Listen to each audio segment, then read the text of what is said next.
Bonjour, bienvenue à cette séquence vidéo dont l'objectif est de vous expliquer les 4 premiers chapitres de notre cours, à savoir les modèles mécanistes de transmission de l'information et les apports linguistes et cognitivistes, l'école de Palo Alto et les axiomes d'une conception systémique de la communication interpersonnelle, la communication paradoxale et la double contrainte, et enfin les attitudes relationnelles optimales pour bien communiquer.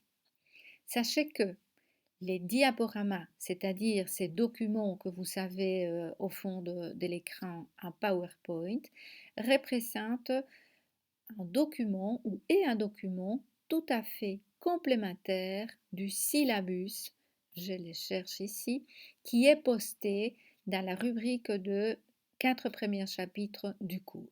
Donc, ce que vous savez dans ces documents Word intitulés Syllabus, communication interpersonnelle et gestion des groupes, première partie, dont les chapitres apparaissent ici, donc ça va du chapitre 1 au chapitre 6, est tout à fait complémentaire avec les informations que vous retrouverez sur les diaporamas. Voilà. Alors, notre diaporama commence par une explication autour de modèles mécanistes de transmission de l'information et des apports linguistiques et cognitivistes. Ce que vous trouverez à l'intérieur de ces chapitres est une explication des principales théories, en tout cas de celles que vous trouvez comme étant les plus représentatives de l'étude de la communication, vous permettant de comprendre d'où viennent les concepts d'information, des communications, de feedback ou rétroaction dans la communication, ainsi que les concepts de modélisation linguistique et les modèles transactionnels principalement. Mon objectif ici n'est pas de développer chacun de ces points, mais de vous présenter brièvement ce qui se trouve à l'intérieur, notamment de ces diaporamas. Diaporamas aussi complémentaires avec les mind maps postés dans la rubrique de ces 4 premiers chapitres. Alors, nous aurons l'occasion en cours d'approfondir les modèles mécanistes des transmissions de l'information et de la communication sur base d'un schéma qui est ancien, on va dire, mais qui est toujours tout à fait pertinent par rapport à l'étude du modèle informationnel de la communication. Il s'agit du modèle de Shannon et Weber qui a été créé en 1949. Après l'explication de ces modèles, vous savez les apports non seulement psychologiques, mais également la modélisation linguistique qui se base sur les schémas de Shannon et Weber et qui va un peu plus loin en proposant quelques fonctions du langage. Et ça, c'est la théorie de Jacobson.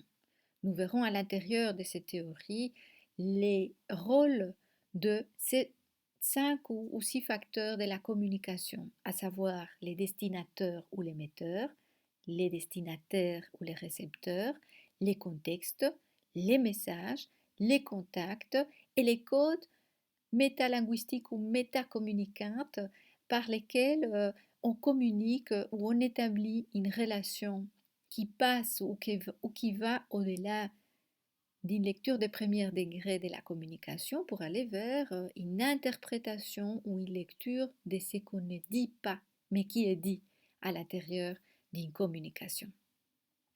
Vous aurez des explications dans ces diaporamas et dans les syllabus en format Word, des explications de modèles de modélisation, donc de modèles linguistiques de Kebrard et Orecchioni de 1980, dans lesquels il y a quand même un rôle important donné aux déterminants psychologiques, aux compétences linguistiques et aux compétences idéologiques et culturelles de l'émetteur et du récepteur du message. Ensuite, notre deuxième chapitre aborde l'école de Palo Alto et les axiomes d'une conception systémique de la communication interpersonnelle. Oui, j'ai préparé un petit apéro. Sur l'expression comédie. Il y a un petit souci là parce que tu sais que c'est le match en direct ce soir. Oui, mais tu sais que je pars dans une demi-heure, que demain on se voit pas, donc là on peut prendre 30 minutes et voir un petit apéro à deux. Bah, tu peux rester pendant que je regarde le match, ça Oui, me mais dérange bien pas. sûr, c'est bon. Non, la télé,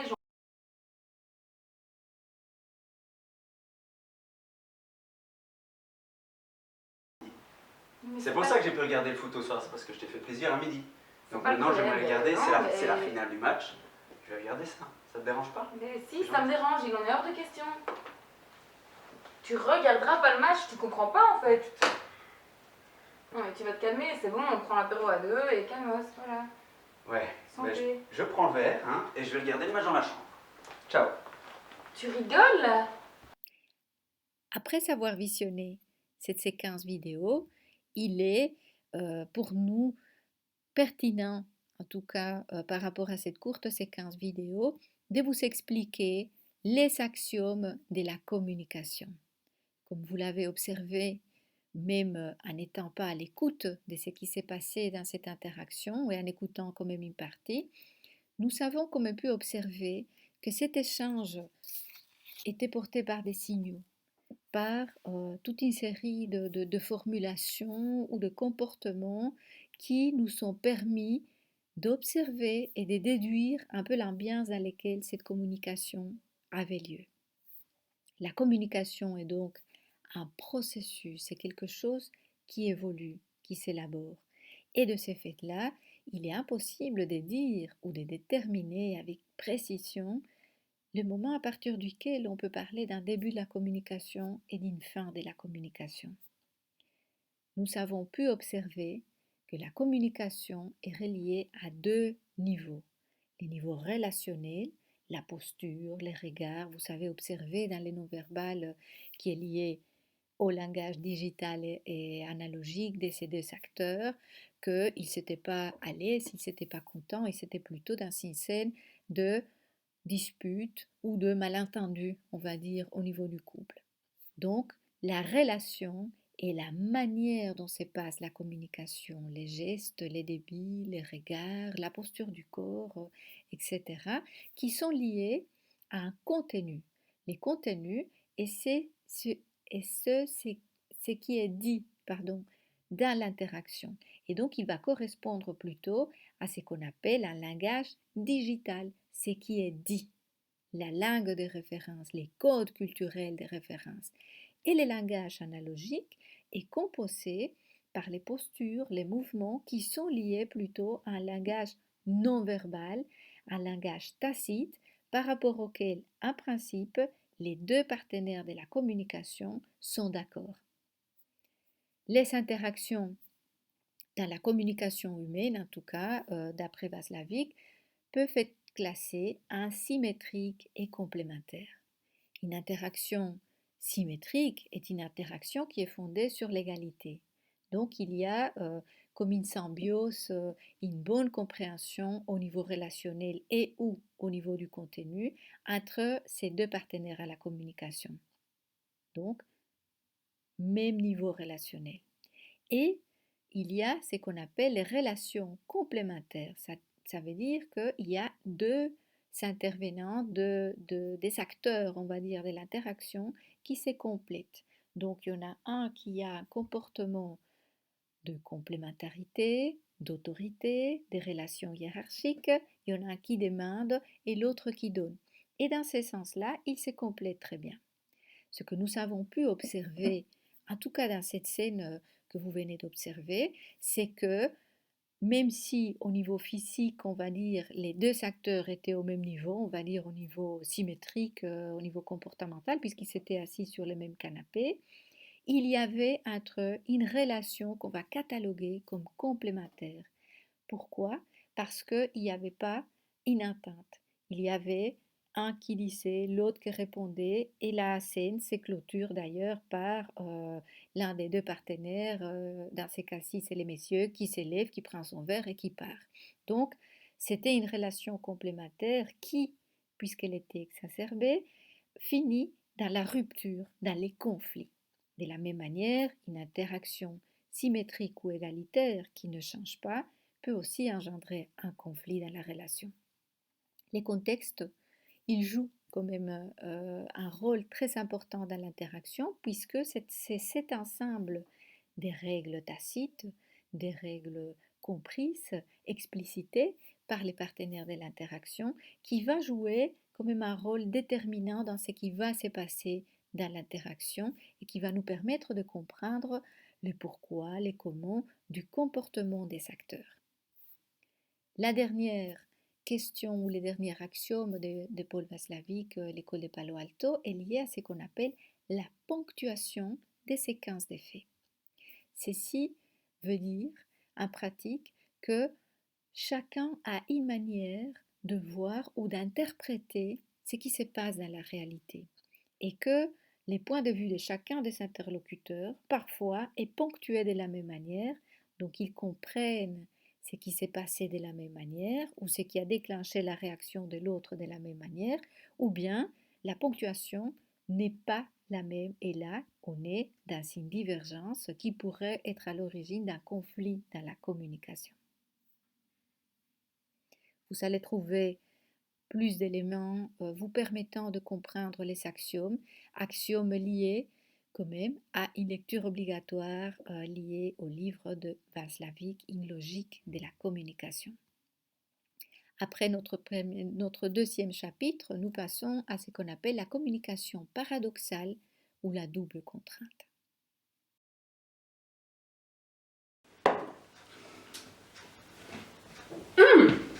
Mehdi Mimounet, Oui. c'est bientôt tes 45 ans, dis donc. Écoute, pour ton anniversaire, j'avais pensé de faire une surprise. Mais comme les surprises, tu sais, c'est toujours un peu risqué, je me suis dit que j'allais t'en parler. Oui.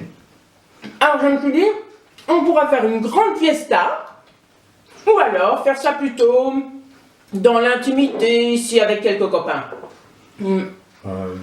Alors j'ai pensé, les Durand ou les Dupont? Et puis je me suis dit, bah les Dupont. Oui, Bah oui, les Dupont, Oui, ils sont nettement plus drôles. c'est vrai. Voilà. Et donc, finalement, je vais fêter ton anniversaire avec les Dupont, ici, tous ensemble. Ça te va? Oui. Donc voilà, comme ça c'est... Cette séquence vidéo que nous allons peut-être voir durant les cours nous permet d'observer qu'il y a quelque chose qui ne va pas dans la communication, que ce qui s'est dit ne correspond pas à ce qui est fait. Et donc de là, notre questionnement par rapport à la réalité. Vous trouverez dans la lecture obligatoire du cours plus de détails sur ce qui va être expliqué au cours et aussi au niveau du syllabus, vous trouverez plus de détails et même des cartes conceptuelles expliquant ou résumant l'enjeu de la communication paradoxale et de la double contrainte. Alors, à l'intérieur de ces chapitres, ce qui est expliqué, notamment, c'est la définition du paradoxe, la typologie des paradoxes, à savoir trois grands types de situations par rapport auxquelles on se retrouve dans cette ambiguïté permanente. Donc, il y a les antinomies ou paradoxes logico-mathématiques, l'antinomie sémantique et les paradoxes pragmatiques, à l'intérieur duquel nous parlerons de l'injonction paradoxale ou la double contrainte, la prévision paradoxale et les doubles canons. Tous ces termes-là enferment toute une série de définitions d'une interaction qui pose problème, d'une communication dysfonctionnelle, donc qui présente un problème qui doit être résolu en allant au-delà de la communication, c'est-à-dire en métacommuniquant. Le mot métacommunication a été proposé d'ailleurs par cette école de Palo Alto. Alors, vous allez trouver toutes les explications relatives aux doubles contraintes plus dans les détails et c'est ce qu'on va analyser aussi dans les cadres du cours. Et puis, quelques exemples avec des images vous permettant de mieux comprendre de quoi il s'agit. Il y a aussi une synthèse que j'ai effectuée sous format CIMAP Tools, donc avec une carte conceptuelle qui explique les paradoxes dans la communication humaine en les classant à 2 niveaux, l'antinomie sémantique, les paradoxes pragmatiques, et vous verrez à l'intérieur de chacune, il y a les définitions que je viens d'aborder, je ne les ai pas expliquées, l'injonction paradoxale, la prévision paradoxale et les doubles canons.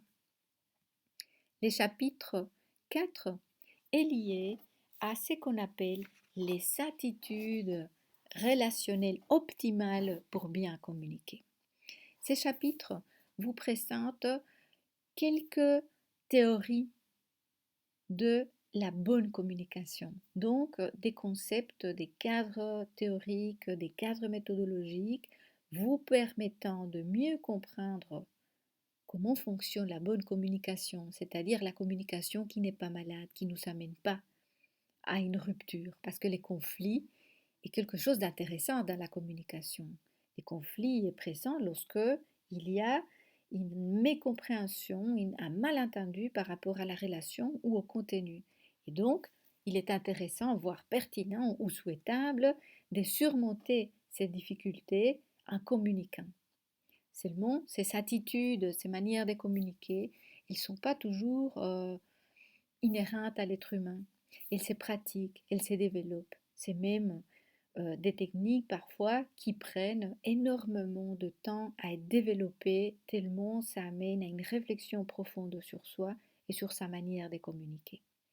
Donc, ce que vous allez trouver comme explication, c'est les explications sur l'école de la psychologie humaniste de Carl Rogers, les concepts de l'authenticité ou la congruence, la considération positive, la compréhension empathique de l'autre, les processus d'écoute et pour finir, puisque c'est quand même la pointe de l'iceberg de ces théories humanistes de Carl Rogers, la pratique de l'écoute active, qui n'est pas seulement une technique de communication qui consisterait à reformuler ce que l'autre a dit avec nos mots en essayant de ne pas juger et de rester bienveillant, mais qui correspond à cette envie de considérer l'autre comme un être unique et d'être présente pour lui dans la communication en apportant une écoute soutenue par rapport à ce qu'il nous renvoie.